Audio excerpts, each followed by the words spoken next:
First നമ്മളൊരു conceive ആവുന്ന point എന്ന് വിചാരിക്കും. ഇപ്പോൾ പലപ്പോഴും നമ്മൾ ഫിസിക്കലി ഫിറ്റാണോ എന്നുള്ളത് ഭയങ്കര ഒരു ഇമ്പോർട്ടൻറ്റ് കാര്യമായിട്ട് ആരും നോക്കുന്നത് കണ്ടിട്ടില്ല. അതായത് നമ്മളിപ്പം ഫിനാൻഷ്യലി ഓക്കെ ആണോ നോക്കുന്ന ഒരുപാട് പേരിപ്പം ഉണ്ട്. അതുപോലെ തന്നെ ബാക്കി ഫാമിലി നമുക്ക് കുട്ടി വന്നു കഴിഞ്ഞാൽ നോക്കാൻ അച്ഛനമ്മ ഫാമിലി അവർ കേപ്പബിൾ ആണോ നോക്കുന്നുണ്ട്. പക്ഷെ നമ്മൾ ആക്ച്വലി ആ ഒരു കുട്ടീനെ എടുക്കുന്ന ആ ഒരു പ്രോസസ്സിൽ നമ്മൾ ഫിസിക്കലി ഫിറ്റാണോ, നമ്മൾ നല്ല ന്യൂട്രിയൻ ആണോ കഴിക്കുന്നത്, അല്ലെങ്കിൽ നമ്മൾ എന്താ പറയുക മെൻ്റലി നമ്മൾ സ്റ്റേബിൾ ആണോ, ഇങ്ങനത്തെ കാര്യങ്ങളൊന്നും ആക്ച്വലി കുറേ പേരും ശ്രദ്ധിക്കുന്നതായിട്ട് കണ്ടിട്ടില്ല. Is that matter actually? Pooja ഇതിപ്പോൾ ഞാൻ പറഞ്ഞു കഴിഞ്ഞാൽ അവിടെ നല്ല അത് തുടങ്ങുന്നത്. ഇപ്പം എന്നെ സംബന്ധിച്ച് പറയുകയാണെങ്കിൽ എനിക്ക് അമ്മയുണ്ട്, ഞാനുണ്ട്, എൻ്റെ മകളുണ്ട്. നമ്മൾ ഓവത്തിൽ നിന്നാണല്ലോ ഈ ഒരു സൈഗോട്ട് ഫോർമേഷൻ വരുന്നത്. ആ ഓവം ഒരു ഗർഭസ്ഥ ശിശുവിൻ്റെ ഉള്ളിൽ 8 to 5 months പ്രൊഡ്യൂസ് ചെയ്യാൻ തുടങ്ങും എന്നർത്ഥം. തുടങ്ങുന്നു എന്നാണ് പറയുന്നത്, സയൻസ് പറയുന്നത്. എന്ന് പറഞ്ഞാൽ ഞാനിപ്പോൾ കൺസീവ് ചെയ്ത് ഞാൻ പ്രഗ്നൻ്റ് ആണ്. ഞാൻ 2 months പ്രഗ്നൻ്റ് ആണെങ്കിൽ എൻ്റെ കുട്ടീൻ്റെ ഉള്ളിൽ ഒരു ഓവം ഊഗേറ്റ്സ് ആക്ച്വലി അത് പ്രൊഡ്യൂസ് ചെയ്യാൻ തുടങ്ങിയിട്ടുണ്ട്. എന്ന് പറഞ്ഞാൽ അവളുടെ മില്യൺസ് ഓഫ് ഓവത്തിനകത്ത് ഏതെങ്കിലും ഒന്നായിരിക്കും അവൾ നാളെ അമ്മയാകുമ്പോൾ അല്ലെങ്കിൽ കുട്ടിയായിട്ട് വരുന്നത്. എൻ്റെ ഉള്ളിൽ അവളുടെ കുട്ടികളുണ്ട് എന്ന് പറഞ്ഞാൽ എൻ്റെ മകള് എൻ്റെ അമ്മയുടെ ഉദരത്തിൽ ഉണ്ടായിരുന്നു എന്നതിനർത്ഥം. കാരണം എൻ്റെ അമ്മ 2 months പ്രഗ്നൻ്റ് ആണെങ്കിൽ ഞാൻ അവിടെ ഉണ്ട്, എൻ്റെ ഉള്ളിൽ എൻ്റെ കുഞ്ഞുങ്ങളും ഉണ്ട്. So it is not starting from there. അത് ആർക്കെങ്കിലും മനസ്സിലാക്കണമെങ്കിൽ it didn't start with me എന്ന് പറഞ്ഞിട്ട് മാർക്ക് വോളിയമിൻ്റെ ഒരു ബ്യൂട്ടിഫുൾ ബുക്ക് ഉണ്ട്. അതാണ് generation trauma, mother trauma, father trauma എന്നൊക്കെ ഞങ്ങൾ പറയുന്ന കോൺസെപ്റ്റ്സിൻ്റെയൊക്കെ ബേസ് ആയിട്ട് വരുന്നത്. അപ്പോൾ ഒന്ന് ആലോചിച്ച് നോക്കിയാൽ എൻ്റെ ഗ്രാൻഡ് മദറിൻ്റെ ഉദരത്തിൽ എൻ്റെ അമ്മ കിടന്നുണ്ട്. എൻ്റെ ഗ്രാൻഡ് മദറിൻ്റെ ലൈഫ് സ്ട്രഗിളിങ് ആയിരുന്നെങ്കിൽ തീർച്ചയായിട്ടും എൻ്റെ അമ്മയ്ക്ക് അത് അറിയാൻ പറ്റിയിട്ടുണ്ടാവും. എന്തുകൊണ്ടാണ്? അമ്മ ആസ് എൻ ഇമോഷനിൽ നമ്മൾ പ്രൊഡ്യൂസ് ചെയ്യുന്ന ന്യൂറോപെപ്റ്റൈഡ്സ് അത് ബ്ലഡ് സോല്യൂബിൾ കെമിക്കൽസ് ആണ്. അത് യൂട്രസിനകത്തുള്ള വൂമ്പിനകത്തുള്ള ബേബിക്ക് കറക്റ്റായിട്ട് സെൻസ് ചെയ്യാൻ പറ്റും. ഈ ലോകത്ത് ഗർഭസ്ഥ ശിശുവിന് മാത്രമാണ് അമ്മയുടെ യഥാർത്ഥമായിട്ടുള്ള ഇമോഷൻസ് അറിയാൻ പറ്റുന്നത്. എന്ന് പറഞ്ഞാൽ പാരൻറ്റിങ് അല്ലെങ്കിൽ ഈ ഒരു കുട്ടി അല്ലെങ്കിൽ നെക്സ്റ്റ് ജനറേഷൻ എന്നുള്ളത് ഇപ്പോൾ തുടങ്ങുന്നൊരു പ്രോസസ്സല്ല. ഇനി എൻ്റെ അമ്മയുടെ കാര്യത്തിൽ എനിക്കൊന്നും ചെയ്യാൻ പറ്റില്ല, എനിക്ക് എന്ത് ചെയ്യാൻ പറ്റും എന്നുള്ളതാണ്. ഈ ഒരു അണ്ടർസ്റ്റാൻഡിങ് ഇന്നിപ്പോൾ പൂജയ്ക്ക് കിട്ടിയില്ലേ?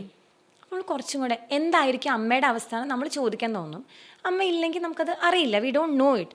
പക്ഷെ എന്നാലും എനിക്ക് എന്നെക്കുറിച്ച് തന്നെ അറിയാം. അത് എങ്ങനെ മനസ്സിലാവുന്ന വെച്ചാൽ സ്ട്രെസ്ഫുൾ സിറ്റുവേഷൻസിൽ, ഫേവറേറ്റ് അല്ലാത്ത അൺഫേവറബിൾ സിറ്റുവേഷൻസിൽ ഞാൻ എങ്ങനെ റിയാക്ട് ചെയ്യുന്നു എന്നുള്ളതനുസരിച്ചിട്ടാണ്. ഇപ്പം എന്നേക്കാളും സബോർഡിനേറ്റ് ഉള്ള ആൾക്കാർ അല്ലെങ്കിൽ എന്നേക്കാൾ ഹൈറാർക്കിയിൽ മുകളിൽ നിൽക്കുന്ന ആൾക്കാർ എന്നോട് ബൗണ്ടറീസ് വെക്കുമ്പോൾ അല്ലെങ്കിൽ എന്നോട് സംസാരിക്കുന്ന രീതിയിൽ എനിക്ക് എന്തൊക്കെയാണ് പ്രോബ്ലം ആവുന്നത്, ഫസ്റ്റ് അത് നോട്ട് ഡൗൺ ചെയ്യുക. അങ്ങനെയാണ് എനിക്ക് എൻ്റെ പേഴ്സണാലിറ്റി ട്രേറ്റ്സ് മനസ്സിലാവുന്നത്.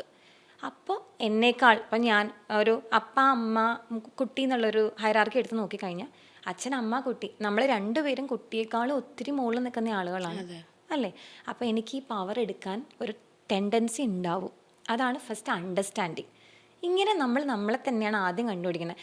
ഇത് കഴിഞ്ഞിട്ടാണ് ഫിസിക്കലി ശരിയാണ് പൂജ പറഞ്ഞ പോലെ ഇപ്പം ഞാൻ ഓവർ വെയ്റ്റ് ആണ്, ഞാൻ പ്രഗ്നൻസിയിൽ എൻട്രി ചെയ്യാണ്, ഒന്നും ചിന്തിക്കാതെ എങ്കിൽ തീർച്ചയായിട്ടും എനിക്ക് ഒരു പരിധി വരെ ഇപ്പോൾ റിസർച്ച് പറയുന്ന അനുസരിച്ചിട്ട് diabetes in the pregnancy and after that also diabetes എനിക്ക് ഉണ്ടാവാം, എൻ്റെ ബേബിയിലും ഉണ്ടാകാം.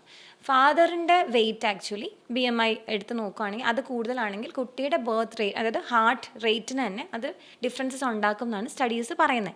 അതുകൊണ്ടാണ് ഇപ്പോൾ pre conception, womb care, parenting എന്നുള്ളത് വളരെ ഇമ്പോർട്ടൻ്റ് ആയിട്ട് നമ്മൾ ചെയ്തുകൊണ്ടിരിക്കുന്നത്. ഇനിയിപ്പോൾ നമ്മൾ പറഞ്ഞത് സംഭവിച്ചു പോയൊരു കാര്യമാണ്, നമുക്കൊന്നും ചെയ്യാൻ പറ്റില്ല, റീക്രിയേറ്റ് ചെയ്യാനും അത് ഇറേസ് ചെയ്യാനും മാത്രമേ പറ്റുള്ളൂ. ഇത്രയും ഞാൻ മൈൻഡ്ഫുള്ളായി. ഞാനിപ്പോൾ തുടങ്ങുകയാണ്, I am into a relationship, ഞാനൊരു പാർട്ട്ണറെ കണ്ടുപിടിച്ചു.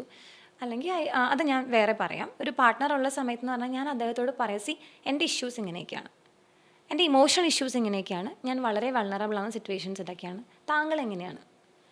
നമ്മൾ ഒരുമിച്ചിരുന്ന് ഇത് സോർട്ട് ഔട്ട് ചെയ്യാണ്. ഇപ്പോൾ രണ്ടുപേർക്കും ദേഷ്യം വരുന്നു, അപ്പോൾ ഒരു കാര്യം ഉണ്ടായി ഞാനും ഒച്ചയെടുക്കുന്നു, എൻ്റെ ഹസ്ബൻഡ് ഒച്ചയെടുക്കുന്നു, അത് പാരൻറ്റിങ്ങിൽ അലൗഡ് അല്ല. അപ്പോൾ ഇതൊരു ലോങ് പ്രോസസ്സാണ് പൂജ. അതുകൊണ്ട് ഞാൻ പറയുന്നത് ഇത് പെട്ടെന്നുണ്ടായൊരു കാര്യമല്ലല്ലോ.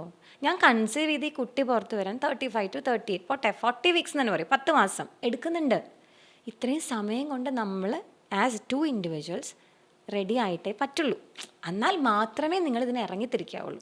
ഇതാണ് ശരിക്കും പറഞ്ഞാൽ നമ്മൾ ചിന്തിക്കേണ്ട കാര്യങ്ങൾ. ബാക്കി ഈ പറഞ്ഞ പോലെ ഉറപ്പായിട്ടും ഡയറ്റ് നോക്കണം, ഫിനാൻഷ്യൽ സെക്യൂരിറ്റി നോക്കണം, ഇങ്ങനെയാണ് ഈ കുട്ടിയെ റേസ് ചെയ്യാൻ പോകുന്നുള്ള കാര്യങ്ങളൊക്കെ നോക്കണം. പക്ഷേ ഇവിടെയാണ് സ്റ്റാർട്ട് ചെയ്യുക. ഇപ്പോൾ ഒരു 3 months മുൻപെങ്കിലും നോർമലായിട്ടുള്ള ഇപ്പോൾ നിക്കോട്ടിൻ നമ്മൾ ഉപയോഗിക്കൽ നിർത്തിയ ഒരു 20 മിനിറ്റ്സിനുള്ളിൽ ബ്ലഡിനകത്ത് അതിൻ്റെ എലമെൻറ്റ്സ് കുറഞ്ഞു വരും എന്നാണ് സ്റ്റഡീസ് പറയുന്നത്.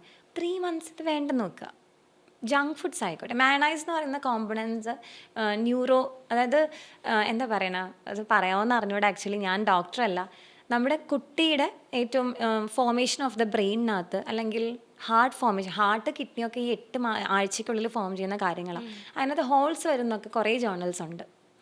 എല്ലാം പിയർ റിവ്യൂഡ് ജേർണൽസ് ആയിരിക്കില്ല, പക്ഷേ ഇതെല്ലാം കണ്ടന്റ് ആണ്, ഇതൊക്കെ ഉണ്ട്, ശരിക്കും പ്രൂവ് ചെയ്ത കാര്യങ്ങളാണ്. അതുകൊണ്ടാണ് ആദ്യത്തെ 3 മാസം ഭയങ്കര ഇമ്പോർട്ടൻ്റ് ആണ്, നിങ്ങൾ ശ്രദ്ധിക്കണം എന്നൊക്കെ എല്ലാവരും പറയുന്നത്. അപ്പം നിങ്ങളിതൊന്നും അറിയാതെ, നിങ്ങൾ പ്ലാൻ ചെയ്യാതെ 4 ആഴ്ച കഴിഞ്ഞു, 5 ആഴ്ച കഴിഞ്ഞു, 6 ആഴ്ച കഴിഞ്ഞു നിങ്ങളിങ്ങനെ കഴിക്കുകയാണ്, അല്ലെങ്കിൽ ലൂസ് ലീവിങ് ആണെന്ന് ഒരു ഒറ്റ വാക്കി പറയാം. നിങ്ങളുടെ വയറ്റിലൊരു കുട്ടി ഉണ്ടെങ്കിൽ ഇതെല്ലാം കഴിഞ്ഞു. അതെ. അപ്പോൾ അതുകൊണ്ടാണ് പ്രീ കൺസെപ്ഷൻ ഇമ്പോർട്ടൻ്റ് ആവുന്നത്.